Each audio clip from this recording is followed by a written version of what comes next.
इस मूवी के स्टार्ट में हमें एक फैमिली को दिखाया जाता है जो अपने बेटे बेन की बर्थडे सेलिब्रेट करने के लिए कैरेबियन सी पे आए थे। सब कुछ बिल्कुल नॉर्मल चल रहा था। जूलियन यानी बेन की मॉम स्विमिंग करने के लिए समुद्र में जंप कर देती है, जबकि बेन और उसके डैड टॉम फिशिंग में बिजी थे। अचानक जूलियन को स्विमिंग करते हुए ऐसा फील हुआ जैसे कोई बड़ी सी चीज उनके इर्द गिर्द चक्कर लगाने लगी हो। जब उसने रुक कर देखा तो समुंदर बिल्कुल नॉर्मल था, लेकिन तभी किसी ने उसे एकदम से समुंदर के अंदर खींच लिया। सेम उसी टाइम पर यॉर्क के इंस्ट्रूमेंट भी इन्हें खतरे की साइन देने लगे थे, पर बेन और टॉम ने उन पर ध्यान नहीं दिया क्योंकि वो फिशिंग कर रहे थे। डूबती हुई जूलियन अपने आप को बचाने की कोशिशों के साथ साथ टॉम को बहुत आवाज़ें देती है, लेकिन किसी का भी उस पर ध्यान जाता ही नहीं। अब तो जूलियन को ऐसा लगने लगा था कि जैसे पानी पीछे पीछे जा रहा हो, और साथ साथ पानी के वो भी। अब किस्मत से यॉर्क से दूर जाता जूलियन को टॉम ने भी नोटिस कर लिया और फौरन पानी में जंप कर दी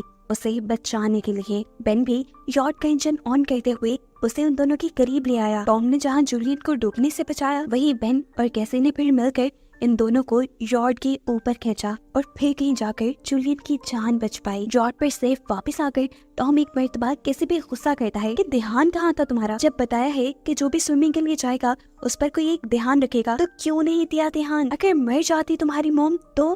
कैसी खुद भी गिल्टी थी। उसके सॉरी करने के बाद सभी इस वाक़ये को भुलाने की कोशिश करते हैं और रात में बेन का बर्थडे सेलिब्रेट करते हैं। इसी टाइम कैसी के बॉयफ्रेंड की कॉल आने पर वो नोटिस करती है कि शहर में बहुत बुरा तूफान आ रहा था, जो देखकर एक मिनट के लिए वो परेशान हुई क्योंकि वो इस टाइम सेफ जगह पर तो बिल्कुल नहीं थे। वो जाकर ये बात अपने मॉम डैड को बताती है और ये सब अब सेफ्टी मेजर्स चेक करने का डिसाइड करते हैं। जो करते हुए इन्होंने नोटिस किया कि व्हेल्स और शार्क्स इनकी यॉर्क के इर्द गिर्द मंडला रही थी, और टॉम के अकॉर्डिंग व्हेल्स या शार्क ऐसा किसी तूफान के आने से पहले ही करती हैं, क्योंकि उन्हें तब लहरों का अंदाजा नहीं हो पाता। अब आने वाले तूफान का अंदाजा इन्हें हो चुका था, उससे तो इन्हें निपटना था ही, लेकिन उससे पहले इन शार्क से निपटना था। इन्हीं की बातों के दौरान एकदम से उनकी यॉर्क को एक जोरदार झटका लगता है, जिसे चेक करने के लिए अब टॉम पानी में गया तो उसने देखा यॉर्क पे एक बहुत ही स्वेयर डंट आ चुका था, जो जरूर किसी शार्क ने किया था। ये चेक करते ही टॉम जब अपनी यॉर्क पे वापस आया तो वो बुरी तरह जख्मी था।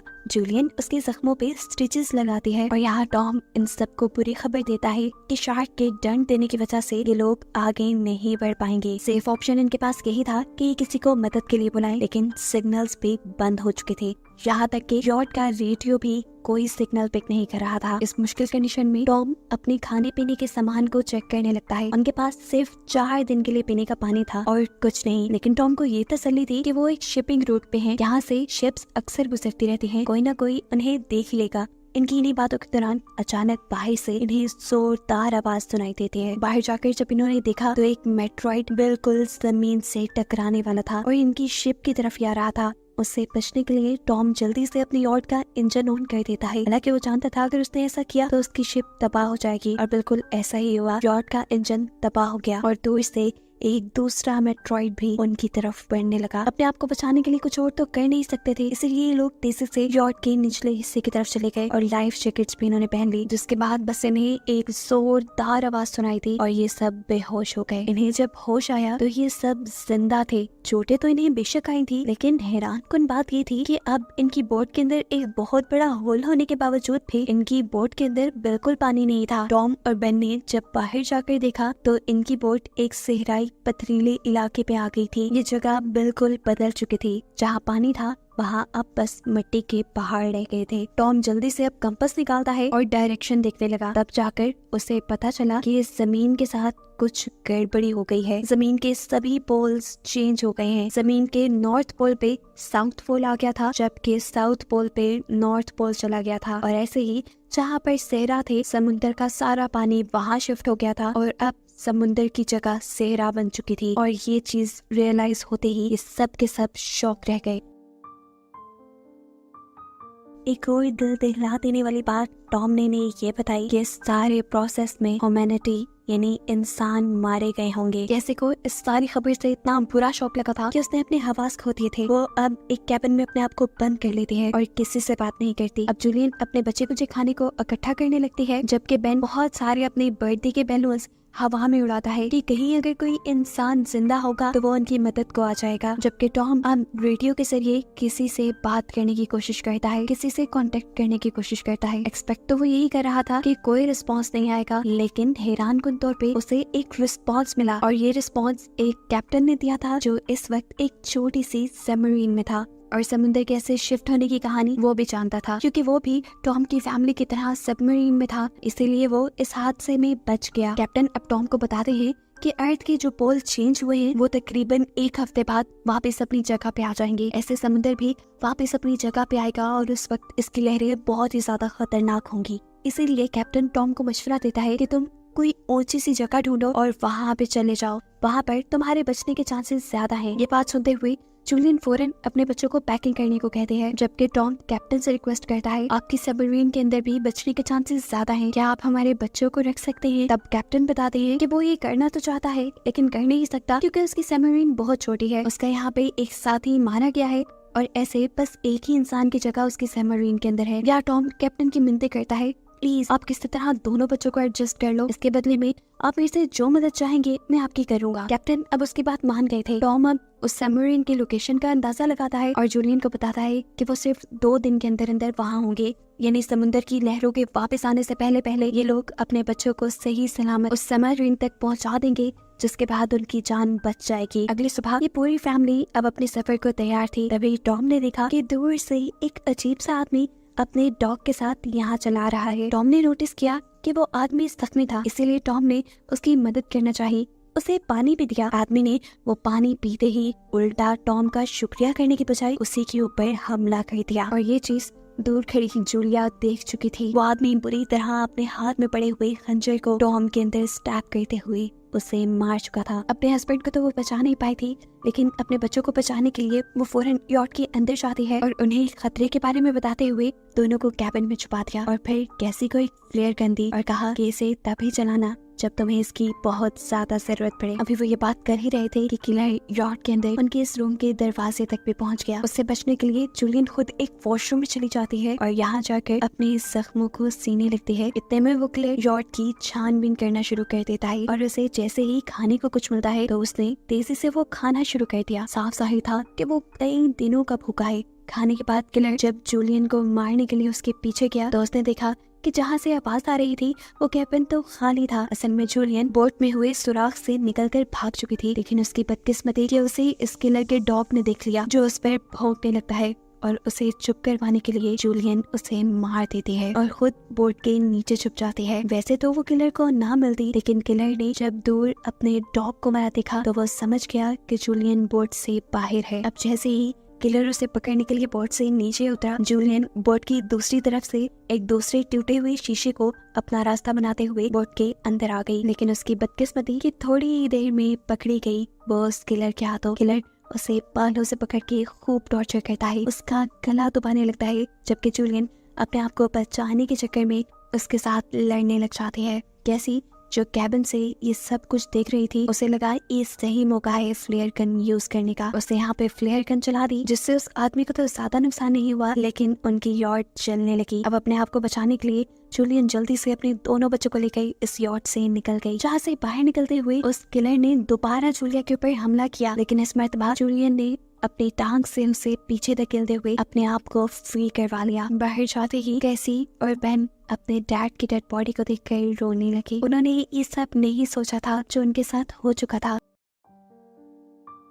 बेन को लग रहा था कि ये सारा उसका कसूर है, ना वो कलरफुल बैलून्स वहाँ छोड़ता और ना ही ये इंसान उन्हें देखकर यहाँ तक आता। अब जूलियन भी अपने हस्बैंड के पास रो ही रही थी कि तभी उसने देखा कि किलर जल्दी ही यॉट से बाहर निकल आया है। यहाँ रुकना बहुत बेवकूफ था। वो अपने बच्चों को लेकर यहाँ से भागती है। भागते भागते ये लोग काफी थक चुके थे। ये लोग एक पहाड़ी के पीछे अब आराम करने के लिए रुकते हैं, क्योंकि इन्हें लगा कि उस किलर ने इनका पीछा छोड़ दिया होगा। यहाँ पर भी बेन बस रो ही रहा था। कैसी उसे हौसला देते हुए थोड़ा सा पानी देती है, लेकिन बेन ये पानी पीने से भी इनकार कर चुका था। अभी वो लोग ये सब बात ही कर रहे थे कि जूलिया ने देखा कि किलर अभी भी उनके पीछे है। ये तीनों जल्दी से किलर से बचने के लिए आगे भागना शुरू कर देते हैं। भागते भागते ये लोग थक भी चुके थे, लेकिन पीछे जब भी देखते तो किलर इनके पीछे ही होता। किलर से बचने के लिए ये लोग रुकते नहीं और भागते हुए एक ऐसी जगह पर पहुंचते हैं जिस जगह पर जहरीला पानी मौजूद था। यहाँ पर उन्हें कुछ भी हो सकता था, लेकिन जूलियन यही से आगे गुजरने का अपने बच्चों को ऑर्डर देती है। यहाँ से निकलते ही बेन की हालत खराब हो गई और जूलियन को रियलाइज हुआ कि बेन डिहाइड्रेटेड हो चुका है। उनके पास पानी की आखिरी बूंदें थी जो उन्होंने बेन को दी थी, लेकिन इतने से पानी से कुछ होने वाला नहीं था। इस पॉइंट पे आकर कैसी बिल्कुल अपना आप हार देती है। उसे अब भरोसा नहीं रहा था कि वो लोग जिंदा भी रहेंगे या नहीं। वो अपनी मौत को मान चुकी थी। इन सब से भी वो यही मानने को कहती है, लेकिन जूलियन उसे कहती है मैं जो कह रही हूँ वैसा ही करो, हम आगे बढ़ेंगे और मुझे पता है कि मैं तुम्हें बचा लूंगी। जूलियन के कहने पर कैसी और बेन ने दोबारा चलना शुरू किया और थोड़ी ही दूर जाने पे इन्हें एक प्लेन दिखा जो सालों पहले कभी तबाह होकर समुद्र में गिर गया होगा। ये लोग उस प्लेन के अंदर छुप जाते हैं और जूलियन यहाँ पर आखिरी मर्तबा अपनी फैमिली फोटो देखती है जो इन्होंने कल रात ही ली थी। इस फोटो को देखते हुए सब टॉम को याद कर रहे थे। रात भी काफी हो चुकी थी, ये लोग थके हुए भी थे। कैसी और बेन सो गए और जूलियन बेचैनी में उठकर इस प्लेन से बाहर आ गई, जहाँ उसने देखा कि रात के इस अंधेरे में भी किलर ने उनका पीछा करना नहीं छोड़ा था। किलर भी उसे देख चुका था। यहाँ पर जूलियन सोने की एक्टिंग करती है और जैसे ही किलर उसके करीब आता है तो जूलियन फौरन उठकर उसके ऊपर हमला कर देती है और ऐसे उसे स्टैब करते हुए मार डालती है। आखिर उनके सिर से ये खतरा तो टला। जूलियन भी अब सुकून की नींद सोई और सुबह जब ये लोग उठे तो इन्होंने देखा कि किलर की बॉडी बहुत बुरी हालत में थी और इससे इन्हें अंदाजा हो गया कि ये खाली समुंदर भी बहुत खतरनाक है। खैर अब इन्हें उस सबमरीन तक जाना था जहाँ पर कैप्टन था। अब जूलियन जिस टाइम तक मैप देख रही थी आगे बढ़ने के लिए, बेन को बहुत ही ज्यादा प्यास लगी हुई थी। वो जाकर पास के तालाब में पानी पीने लगता है। हालांकि जूलियन ने उसे यहाँ से पानी पीने से मना किया था, ये जहरीला तालाब था, लेकिन बेन को तो इतनी प्यास लगी थी कि उसने एक नहीं सुनी और जबरदस्ती जूलियन को उसका सर पकड़ के बाहर निकालना पड़ा। ये पानी पीने की वजह से बेन बीमार हो चुका था। अब जूलियन और कैसी उसके लिए एक शेल्टर बनाते हैं, जहाँ पर अभी इन्होंने कुछ देर ही आराम किया था कि अचानक जूलियन को अजीबोगरीब आवाज आने लगी। बाहर जाकर जब उसने देखा तो बहुत सारे क्रैब्स उन्हीं की तरफ बढ़ रहे थे। इनसे बचने के लिए इन्होंने भागना शुरू किया और दूर इन्हें एक बहुत बड़ी शिप नजर आई। ये एक कार्गो शिप थी जिसके अंदर बहुत सारे कंटेनर्स भी थे। इन्हीं कंटेनर्स के अंदर कुछ लोगों ने पनाह ली हुई थी। इन तीनों को देखते ही वो सारे के सारे लोग एक कंटेनर में जाकर उसे लॉक कर देते हैं और जूलियन दरवाजा खोलने के लिए मदद मांगने के लिए गिड़गिड़ाती रह जाती है। क्रैब्स का एक बड़ा तूफान अब इनके पीछे था। इनसे बचने के लिए बेन और कैसी कंटेनर के ऊपर चढ़ गए और जूलियन ने भी ऊपर चढ़ना शुरू किया, लेकिन तब तक एक क्रैब उसे काट चुका था। लेकिन जूलियन उसे हटाते हुए ऊपर आ गई। उसने अपने जख्मी पाँव को अपने स्कार्फ के साथ बांध दिया और फिर बेहोश हो गई।